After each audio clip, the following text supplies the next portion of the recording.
At the end of your feelings is nothing, but at the end of every principle is a promise.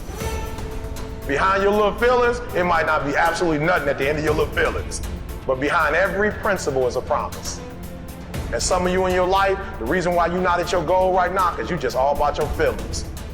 You all on your feelings. You don't feel like waking up. So who does? Every day you say no to your dreams, you might be pushing your dreams back a whole 6 months, a whole year. That one single day, that one day you didn't get up could have pushed your stuff back I don't know how long. It's really hard to be led by your butt. But I'm not qualified, but I'm not good enough, but I'm not smart enough, but I didn't go to the right school, but I don't have enough money, but. If you're ever gonna step into your future, if you're ever gonna step into your destiny, you're gonna have to get over your butt. And so I love the process. I love it. I love working for what I want. I love the sacrifice. I love the dedication. I love the commitment. I love that. Everybody wants the prize. Nobody wants the process. Everybody wants to be a diamond. Nobody is willing to get cut. Everybody wants to go to heaven. Nobody wants to die.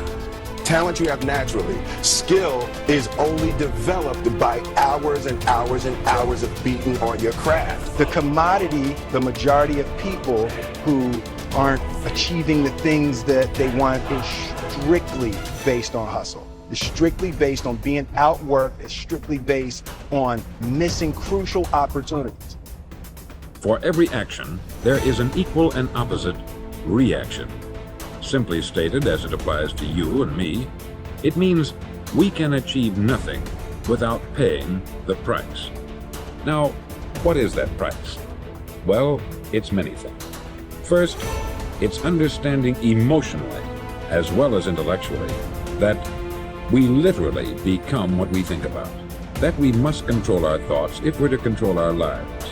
It's understanding fully that, as ye sow, so shall ye reap. Secondly, it's cutting away all the fetters from the mind and permitting it to soar as it was divinely designed to do. It's the realization that your limitations are self-imposed and that the opportunities for you today are enormous beyond belief. It's rising above narrow-minded pettiness and prejudice.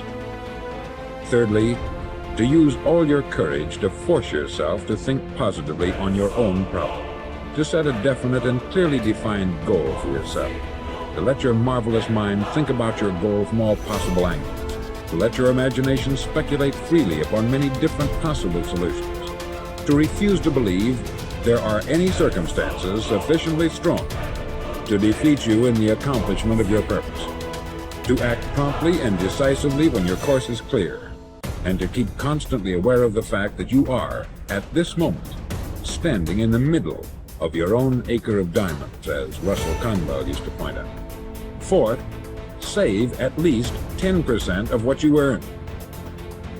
It's also remembering that no matter what your present job, it has enormous possibilities if you're willing to pay the price. Now let's just go over the important points in the price each of us must pay to achieve the wonderful life that can be ours. It is, of course, worth any price.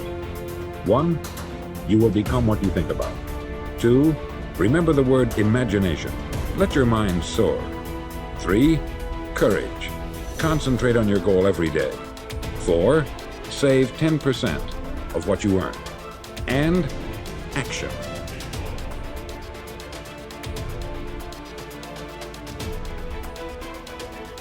So if I was saying, well, you're going to try to make yourself more industrious, okay, number one, specify your damn goals, because how are you going to hit something if you don't know what it is? That isn't going to happen. And often people won't specify their goals too because they don't like to specify conditions for failure. So if you keep yourself all vague and foggy, which is real easy because that's just a matter of not doing as well, then you don't know when you fail. And people might say, well, I really don't want to know when I fail because that's painful. So I'll keep myself blind about when I fail. That's fine, except you'll fail all the time then. You just won't know it until you've failed so badly that you're done. And that can easily happen by the time you're 40. So I would recommend that you don't let that happen. So that's willful blindness, right? You could have known, but you chose not to. I often ask somebody, what are you going to do the next 6 months? And somebody starts to tell me. I say, no, don't tell me, show me. Show me your game plan for the next 6 months. Then I can look at things and maybe I can help. But you got to operate from paper. Put it on a game plan Take action on what you found out. Now here's the best word I know of to go with action. Massive. See, that'll change everything. Massive action is called the cure-all. If you're going to make calls, make a few thousand. If you're going to make contacts, make a few thousand. If you're going to knock on doors, knock on a few thousand. See, that'll change everything. Okay, so once you get your goal structure set up, you think, okay, if I could have this life, looks like that might be worth living, despite the fact that it's going to be, you know, anxiety provoking and threatening, and there's going to be some suffering and loss involved in all of that. Obviously, the goal is to have a vision for your life such that, all things considered, that justifies your effort. Okay, so then what do you do? Well, then you turn down to the micro routines. It's like, okay, well, this is what I'm aiming for. How does that instantiate itself day to day, week to week, month to month? And that's where something like a schedule can be unbelievably useful. Google Calendar. It's like, make a damn schedule and stick to it. Okay, so what's the rule with the schedule? It's not a bloody prison. That's the first thing that people do wrong. They say, well, I don't like to follow a schedule. It's like, well, what kind of schedule are you setting up? Well, I have to do this, then I have to do this, then I have to do this, you know, and then I just go play video games, because who wants to do all these things that I have to do? It's like, wrong. Set the damn schedule up so that you have the day you want. That's the trick. It's like, okay, I've got tomorrow. If I was going to set it up so it was the best possible day I could have, practically speaking, what would it look like? Here's the language of the poor. I'll try it a time or two and see what happens. It's the way poor people talk. The guy says, well, I'll give it 30 days. 30 days. You could guess his bank balance. You've got to have a better game plan. So here's one of the major things to do starting tomorrow. Take a look at your game plan.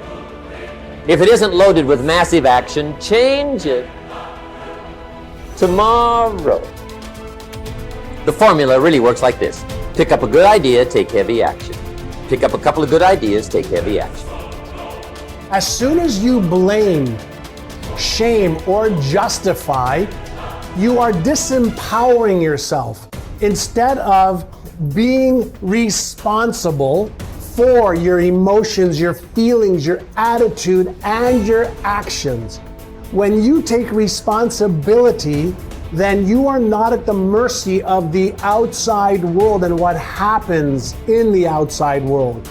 You learn how to upgrade your emotional ability, so whether you're happy or sad or disgusted or frustrated or angry or fearful, you know how to navigate the emotions that causes either the motivational center in your brain to light up or the fear center in your brain to light up, thereby causing you to stop and procrastinate and not take action.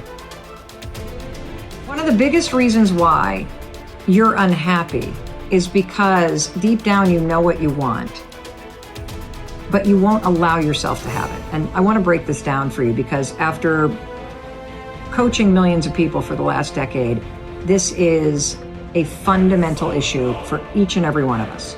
So as you go about your life and you scroll through social media, you will inevitably bump into images or people who have the things that you'd like to have, or they're doing the things that you've always dreamt of doing.